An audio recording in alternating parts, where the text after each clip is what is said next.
नमस्कार, मी गणेश आंबोरे आपलं कर्नूल सीड्स परिवारातर्फे सहर्ष स्वागत करतो।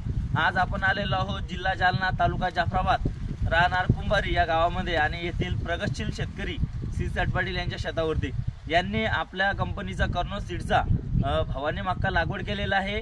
तर आपण आज प्लॉट बघण्यासाठी आज इथे आपण आलेलो आहोत। तर या वाहनाचे आपण वैशिष्ट्य इथे जाणून घेणार आहोत। आपण बघू शकता शेतकरी मित्रांनो, केशरी कलरचा, केशरी नारंगी कलरचा एकदम या मक्काची कांसाचा दाना एकदम गडद नारंगी आहे।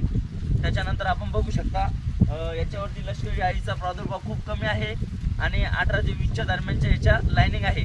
आपण बघू शकता शेतकरी मित्रांनो, तिची बट्टी सुद्धा एकदम बारीक आहे आणि उत्पन्नासाठी एकदम जबरदस्त मक्का आहे। तर येणाऱ्या हंगामामध्ये आपण आपल्या शेतामध्ये हा मक्का लागवड करा आणि भरघोस असं उत्पादन घ्या। आणि आपण ज्या प्लॉटवरती उभे आहोत या प्लॉटची आजच्या कंडिशनला जर आपण विचार केला तर अपेक्षित उत्पन्न 45 ते 50 क्विंटल येईल असं आपल्याला वाटतंय। तर आपण येणाऱ्या हंगामात ही मक्का लागवड करा आणि भरघोस असं उत्पादन घ्या। आणि माझा नंबर सांगतो मी तुम्हाला, 93 25 85 9701, Ganesh Ambore, Kurnool seeds, sales officer, Jafrabad, Bhokardan territory. अधिक माहितीसाठी संपर्क साधा। धन्यवाद।